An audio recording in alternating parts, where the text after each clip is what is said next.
Hello friends, welcome to AV classes. आज friends जो मैं टॉपिक लेकर आया हूँ वह सब्जेक्ट है ऑटोमोबाइल इंजीनियरिंग। ऑटोमोबाइल इंजीनियरिंग का आज फ्रेंड्स जो मैं टॉपिक समझाने वाला हूँ वह टॉपिक है बैटरी इग्निशन सिस्टम। तो फ्रेंड्स अगर आप बैटरी इग्निशन सिस्टम को समझना चाहते हैं तो वीडियो पूरा देखें जिससे आप इसको अच्छे से समझ सकें। तो फ्रेंड्स स्टार्ट करता हूँ आज का वीडियो। तो फ्रेंड्स जैसा कि टॉपिक लिखा है बैटरी इग्निशन सिस्टम, इस पूरे सिस्टम को समझेंगे विथ डायग्राम और इसकी वर्किंग भी समझेंगे। लेकिन सबसे पहले हमें समझना होगा कि जो इग्निशन सिस्टम क्या होता है, तभी हम पूरे सिस्टम को समझ पाएंगे फ्रेंड्स कि बैटरी इग्निशन सिस्टम क्या होता है।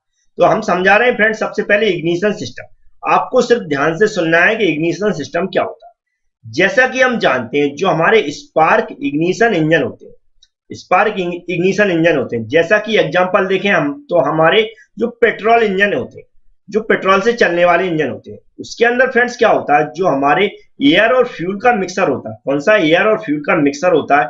वह कंप्रेशन स्ट्रोक के अंत में, किसके कंप्रेशन स्ट्रोक के अंत में एयर और फ्यूल के मिक्सर को जलाने की आवश्यकता पड़ती है।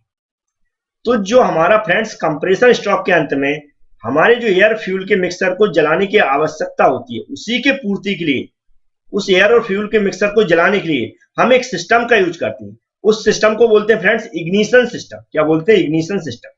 अब इग्निशन सिस्टम क्या होता है फ्रेंड्स, इसको भी ध्यान से सुनना है। इग्निशन सिस्टम फ्रेंड्स क्या है? एक इलेक्ट्रिकल टाइप का सिस्टम है। कैसा है? एक इलेक्ट्रिकल टाइप का सिस्टम है जिसके द्वारा हम इलेक्ट्रिकल करंट होता है उसको सप्लाई करते हैं। जिसके द्वारा क्या करते हैं हम फ्रेंड्स? इलेक्ट्रिकल करंट को सप्लाई करते हैं। किसको? Spark plug. स्पार्क प्लग लगा रहता है उसको हम क्या करते हैं? इलेक्ट्रिकल करंट सप्लाई करते हैं। वहां पर क्या होता है? स्पार्क जनरेट होता है। जो स्पार्क जनरेट होता है उसके थ्रू हमारा एयर और फ्यूल का मिक्सर जलता है और हमारा पावर डेवलप होता है, उससे हमारी गाड़ी चलती है। तो फ्रेंड्स समझ में आया होगा इग्निशन सिस्टम क्या होता है। अब इग्निशन सिस्टम फ्रेंड्स ये डिफरेंट टाइप से होते हैं। डिफरेंट टाइप्स बोले तो इसमें जो करंट की सप्लाई की जाती है उसके आधार पर। तो एक टाइप होता है फ्रेंड्स बैटरी इग्निशन सिस्टम। क्या होता है? Battery ignition system. तो बैटरी इग्निशन सिस्टम फ्रेंड्स इसको क्यों बोलते हैं? क्योंकि यहाँ पर जो करंट सप्लाई किया जाता है वह किसके थ्रू किया जाता है? बैटरी के थ्रू। मतलब करंट सप्लाई के लिए हम बैटरी का यूज करते हैं, इसलिए हम इसको क्या बोलते हैं? Battery ignition system. फ्रेंड्स यहाँ पर पूरी सिस्टम की हमने जो डेफिनेशन होती है उसको लिख रखी है, क्योंकि आप जानते हैं हम मैक्सिमम वीडियो थ्योरी एग्जाम के पर्पज से बनाते हैं कि आप परफेक्ट डेफिनेशन लिख सकें, उसका डायग्राम बना सकें और उसको एक्सप्लेन कर सकें। तो डेफिनेशन के रूप में आपको इंग्लिश में या हिंदी में यहाँ पर दोनों लिखी है, आप इसको पढ़ के लिख सकते हैं जैसा मैंने समझाया फ्रेंड्स। ठीक है, कुछ एग्जांपल भी दिए हैं कि हम इसका यूज सबसे ज्यादा कहाँ करते हैं? पेट्रोल इंजन में करते हैं। जो हल्के वाहन होते हैं उनमें यूज करते हैं हम बैटरी इग्निशन सिस्टम का यूज। बैटरी का यूज हम बता चुके हैं हम इग्निशन सिस्टम के अंदर क्यों करते हैं, क्योंकि हमें करंट सप्लाई करना पड़ता है एयर और फ्यूल को जलाने के लिए।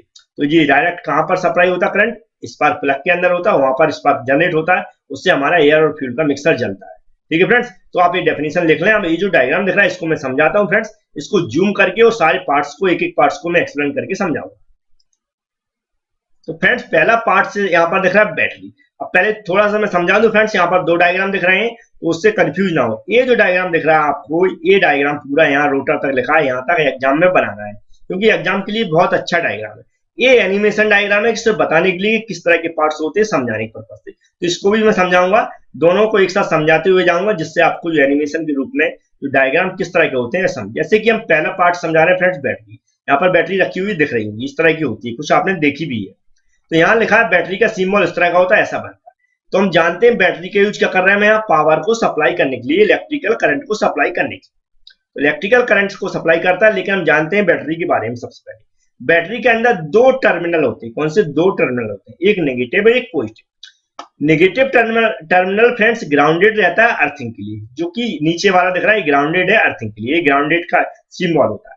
ऊपर का फ्रेंड्स जो हमारा टर्मिनल है वो पॉजिटिव टर्मिनल है, जो कनेक्ट कर दिया जाता है फ्रेंड्स एक हमारी हाई टेंशन कॉइल से। इससे हाई टेंशन कॉइल से उन दोनों के बीच में हम एक अमीटर कनेक्ट करते हैं, जिसके अंदर एक रेजिस्टेंस लगा रहता है। अमीटर कनेक्ट करते हैं फ्रेंड्स, एक रेजिस्टेंस लगा रहता है। ठीक है फ्रेंड्स, और इस बैटरी को चार्ज कहां से किया जाता है? सबसे इंपॉर्टेंट, तो ये बैटरी को चार्ज किया जाता है फ्रेंड्स कि इंजन के अंदर जो हमारा डायनोमीटर लगा रहता है वह क्या होता है? मूव होता है इंजन के साथ, उससे कनेक्ट रहती है बैटरी, और बैटरी भी हमारी क्या होता है? डायनोमीटर से हमारी क्या होती? चार्ज रहती। तो हमारी इस तरह क्या होती है? इंजन के चलने से हमारी बैटरी भी चार्ज होती है। ठीक है फ्रेंड्स, यहाँ पर एक स्विच लगी रहती है। स्विच का काम है हमारा पूरा सिस्टम है, जो हमारी जो करंट सप्लाई कर रहा है इलेक्ट्रिकल, उसको चालू करना और बंद करना। अब ये हमारी हाई टेंशन कॉइल है, इसके पूरे सिस्टम को समझ लेते हैं। यहाँ पर फ्रेंड्स दो कॉइल होती हैं, दो टाइप्स की, मतलब बोले एक बोले प्राइमरी कॉइल, जो प्राइमरी आपको दिख रही है इस तरह की, दोनों ओर लगी है प्राइमरी कॉइल है। बीच में जो कॉइल लगी फ्रेंड्स ये सेकेंडरी कॉइल है। प्राइमरी कॉइल के अंदर फ्रेंड्स जो हमारे ये बाउंडेड दिख रहा है, जो हमारी लपेटी टाइप की, इसकी संख्या कम होती है लगभग 200 से 300, जबकि ये जो हमारी सेकेंडरी कॉइल है इस तरह ये बाउंडेड रहती है, जो लपेटे दिख रहा है ये समथिंग होती है 20 से 21,000, क्योंकि इसके अंदर फ्रेंड्स हाई करंट जनरेट होता है। क्योंकि ठीक है फ्रेंड्स, अब वर्किंग समझाऊंगा तो मैं पूरा करंट समझाऊंगा कि कितना कितना करंट सप्लाई होता है और किस तरह जनरेट होता है। आगे हम इसके पार्ट समझ लेते हैं। यहाँ पर लिखा कॉन्टैक्ट ब्रेकर, क्या लिखा फ्रेंड्स, कॉन्टैक्ट ब्रेकर, जहां पर एक सर्किट लगा रहता है फ्रेंड्स, जिसका कनेक्शन कहां से रहता है, जो हमारी प्राइमरी कॉइल है फ्रेंड्स उसके साथ थ्रू सीधा कनेक्शन रहता है। उसके बाद फ्रेंड्स यहाँ पर देखेंगे कंडेंसर लगा रहता है। कंडेंसर का कनेक्शन कहां से रहता है, एक पार्ट का ग्राउंडेड रहता है, दूसरा पार्ट का जो हमारा कॉन्टैक्ट ब्रेकर है उससे कनेक्ट होता है। ठीक है फ्रेंड्स, कंडेंसर का काम है इसके अंदर जो स्पार्क जनरेट होता है उसको मेंटेन करना है, जिससे ब्रेक ना हो और हमारी इसकी लाइफ ज्यादा बनी रहे। ठीक है फ्रेंड्स, और जो आगे क्या है, प्राइमरी कॉइल और हमारी सेकेंडरी कॉइल होगी। आगे हाई टेंशन डिस्ट्रीब्यूटर, क्या है, हाई टेंशन डिस्ट्रीब्यूटर। यहाँ पर फ्रेंड्स ये 4 स्टॉक के लिए हमने एग्जांपल लिया, तो यहाँ पर देख रहा है 4 पॉइंट लगा रखे, 1 2 3 4। ये लिखा मोटर आर्म, ये पोर्टेड रहता है, मतलब यहाँ पर इस पे चारों तरफ घूम सकता है। ये कह रहा था सभी पॉइंटों से एक बार कनेक्ट होता है, एक बार डिस्कनेक्ट होता है। जैसे कि यहाँ से कनेक्ट हो गया, यहाँ पर करंट सप्लाई कर दिया, फिर यहाँ से हटेगा तो डिस्कनेक्ट हो जाएगा, फिर दूसरे वाले पे कनेक्ट होगा, फिर तीसरे वाले पे, फोर्थ वाले पे, इस तरह चारों कनेक्ट डिस्कनेक्ट घूमता रहता है और हमारा करंट सप्लाई करता है। इससे फ्रेंड्स डायरेक्ट जुड़े रहते हैं हमारे स्पार्क प्लग।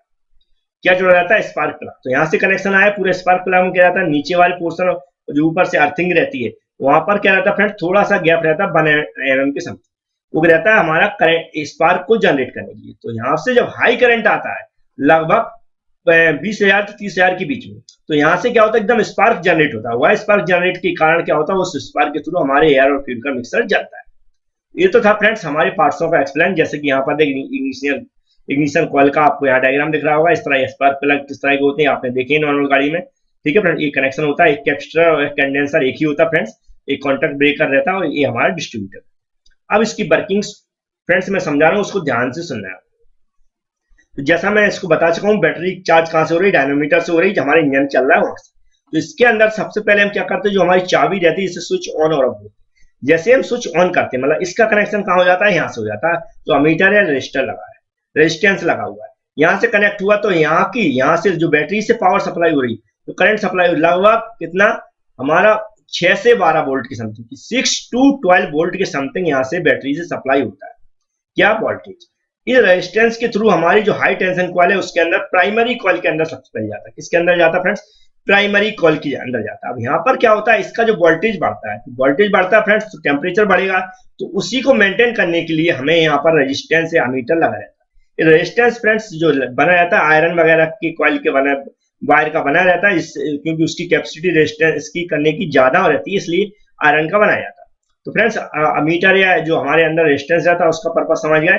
इसके अंदर जो टेम्परेचर है उसको मेंटेन करना, जो करंट सप्लाई हो रही उसको सही तरीके से मेंटेन करना है, जिससे हमारी इसको कोई हानि ना हो। ठीक है फ्रेंड्स, तो अब आया इसके अंदर जो हमारी प्राइमरी कॉइल है उसके अंदर क्या होता है, करंट आता है। करंट सीधा फ्रेंड्स जाता है, डायरेक्ट कहाँ जाता है, ये जो हमारा कॉन्टैक्ट ब्रेकर है उसके अंदर जाता है। तो यहाँ पर इसके अंदर जाता है, लेकिन इससे पहले थोड़ा समझा देता है। इसके अंदर क्या होता है, जैसे इसके अंदर करंट सप्लाई होता है तो मैग्नेटिक फील्ड जनरेट हो जाती है। क्या होती है, मैग्नेटिक फील्ड जनरेट हो जाती है, किसके अंदर, जो हाई टेंशन कॉइल है उसके अंदर। तो जैसे ही इसके अंदर जो यहाँ से कॉन्टैक्ट यहाँ पर करंट आता है, तो एकदम से क्या होता है, यहाँ पर एक ब्रेक हो जाता है, जो कॉन्टैक्ट दिख रहा है यहाँ पर एक ब्रेक हो जाता है। तो यहाँ से क्या हो जाता है, एक कॉन्टैक्ट टूट जाता है इसके अंदर से, इधर को आगे करंट सप्लाई नहीं हो पाता है। और क्या होता है, यहाँ कॉन्टैक्ट टूटने के बाद इसके अंदर जो हमारी मैग्नेटिक फील्ड जनरेट हो जाती है वह क्या होती है, समाप्त हो जाती है। वह मैग्नेटिक फील्ड क्या होती है, जो क्रिएट होती है वह क्या हो जाती है, खत्म हो जाती है। उसके बाद क्या होता है, यहाँ से करंट जब यहाँ से आगे नहीं बढ़ पाता तो करंट कौन सा रास्ता पकड़ लेता है, ये वाला रास्ता पकड़ लेता है, कंडेंसर में जाने लगता है। तो कंडेंसर के थ्रू इधर करंट आगे बढ़ने लगता है। तो फ्रेंड्स कंडेंसर के अंदर क्या होता है, जो हमारा करंट जा रहा है, ठीक है फ्रेंड्स, तो उसके अंदर तेजी से क्या होता है, करंट बढ़ने लगता है। क्या होता है, करंट बढ़ने लगता है फ्रेंड्स। तो इतना करंट बढ़ जाता है फ्रेंड्स, या इलेक्ट्रिकल करंट इतना बढ़ जाता है कि जो बैटरी के अंदर से हमारा सप्लाई हो रहा है उसकी तुलना में कई गुना अधिक हो जाता है। तो फ्रेंड्स क्या होता है, यहाँ पर करंट क्या होता है, अधिक बढ़ने से रिवर्स होने लगता है। करंट क्या होता है, रिवर्स होने लगता है फ्रेंड्स। क्या होता है, करंट रिवर्स होने लगता है। कंडेंसर की यूज हम जानते हैं क्यों किया फ्रेंड्स, जैसा कि हम बता चुके, यहाँ पर क्या होता है, स्पार्क जनरेट ना हो, इसकी लाइफ अधिक हो, ये ब्रेक ना हो। ठीक है फ्रेंड्स, तो कंडेंसर का इसलिए यूज किया जाएगा, इसके अंदर स्टोर हो करंट, और करंट फिर यहाँ से क्या होता है, अधिक करंट हो जाता है, फिर रिवर्स हो जाता है। करंट जब रिवर्स होता है तो फिर से जाके क्या होता है, अंदर जाता है और सेकेंडरी कॉइल के अंदर चला जाता है। तो सेकेंडरी कॉइल के अंदर हम जानते हैं जो हमारी बाउंडेड लगी हुई है, यहाँ पर जो हमारे जो राउंड राउंड हमारी कॉइल लगी हुई है उनकी संख्या लगभग कितनी होती है, 20 से 21,000 होती है। तो इसके अंदर जो करंट होता है क्या था, हाई करंट जनरेट करता है। जैसे ही इसके अंदर करंट पहुंचता है थोड़ा सा, लगभग कितना होता है इसके 6 to 12 वोल्ट के समथिंग होता है, तो इसके अंदर पहुंचता है तो लगभग 20 से 30,000 वोल्ट समथिंग क्या होता है, करंट की बढ़ जाता है। ठीक है, कितना जनरेट कर देता है, 20 से 30 वोल्ट। वह 20 से 30 वोल्ट जो करंट जनरेट होता है वह सीधा कहाँ जाता है, ये बाहर होती हुई दिख रहा, सीधा जाता है हमारा हाई टेंशन डिस्ट्रीब्यूटर है, एचटी शॉर्ट में बोलते हैं, उसके अंदर जाता है। तो उसके अंदर क्या होता है, जो रोटर आर्म लगी है तो वह मूव होती है, वह जैसी मूव होगी तो इसके अंदर करंट आ रहा है, तो 1 पे कनेक्ट हुआ तो 1 को सप्लाई किया, 3 पे, 2 पे, 1 पे, जितने यहाँ चारों पॉइंट लगे मेटल के उन सब पे एक दूसरे से कनेक्ट होगा, वहां पर करंट क्या होगा, सप्लाई करेगा, हाई करंट सप्लाई करता है फ्रेंड्स। तो करंट ये 1 2 3 पॉइंट लगे यहाँ पर आता है, यहाँ से डायरेक्ट क्या होता है, स्पार्क प्लग पूरा बना हुआ है इस तरह का होता है फ्रेंड्स। ये क्या होता है, यहाँ पर इन दोनों के बीच में जो गैप होता है उस गैप के कारण क्या होता है, एकदम स्पार्क क्रिएट होता है, इस तरह स्पार्क का सिंबल लग रहा है, इस तरह ये स्पार्क क्रिएट होता है। तो हमारे एयर और फ्यूल में कंप्रेशन स्ट्रोक के अंत में हाई कंप्रेशन में जिसका टेम्परेचर और प्रेशर भी हाई होता है एयर और फ्यूल का, वह क्या होता है, जलने लगता है, उससे हमारी पावर डेवलप होती है और हमारा इंजन मूव करता है। तो फ्रेंड्स ये हमारे समझाने का तरीका था कि वर्किंग कैसी होती है और ये कैसे काम करता है। तो फ्रेंड्स आपको एग्जाम में जैसा मैंने समझाया, सबसे पहले सारे पार्ट्स के नाम लिखना, उनका यूज लिखना, उसके बाद पूरी वर्किंग लिखना जैसे मैंने समझाई। जैसे मैंने समझाई बैटरी का यूज क्या होता है, करंट को सप्लाई करने के लिए। इसका चार्ज कहां से करते हैं, डायनोमीटर से जो इंजन के साथ मूव करता है। इसका जो वोल्टेज सप्लाई करता है लगभग 6 से 12 करता है फ्रेंड्स। इसमें 2 टर्मिनल होते हैं, पॉजिटिव एक नेगेटिव। एक नेगेटिव का अर्थिंग रहता है ग्राउंडेड से, पॉजिटिव हमारा जो हमारा रेजिस्टेंस है होती हुई हमारी हाई टेंशन कॉइल के साथ कनेक्ट है। फिर हमें एक्सप्लेन करना जो हाई टेंशन कॉइल क्या रहती है, इसके अंदर 2 कॉइल रहती है, एक प्राइमरी कॉइल, एक सेकेंडरी कॉइल।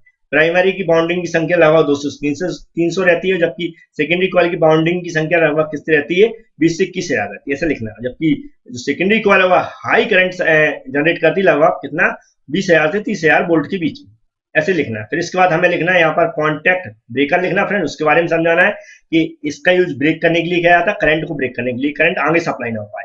ठीक है फ्रेंड्स, इसकी सुरक्षा के लिए हम एक कंडेंसर यूज करते हैं, कैपेसिटर भी बोल सकते हैं उसको, जिसके अंदर जो क्या करता है, इसकी सुरक्षा करता है, यहाँ से स्पार्क करने से रोकता है और इसकी लाइफ को बढ़ाता है।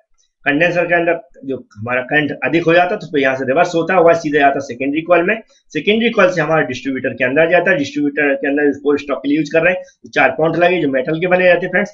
ये जो रोटर आर्म लगाया था जो मूव करता है फ्रेंड्स, चारों पॉइंटों पर कनेक्ट और डिस्कनेक्ट का काम करता है, जिससे हमारा करंट सप्लाई होता है स्पार्क प्लग के अंदर, जहां पर इन दोनों के अंदर लगभग बने उनका गैप रहता है, वहां पर स्पार्क क्रिएट होता है, वह स्पार्क क्रिएट होने के कारण हमारे एयर फ्यूल का मिक्सर जलता है। तो फ्रेंड्स इस तरह आपको समझाना है और लिखना भी है। तो फ्रेंड्स वीडियो पसंद आया हो तो लाइक जरूर करें। Thank you friends.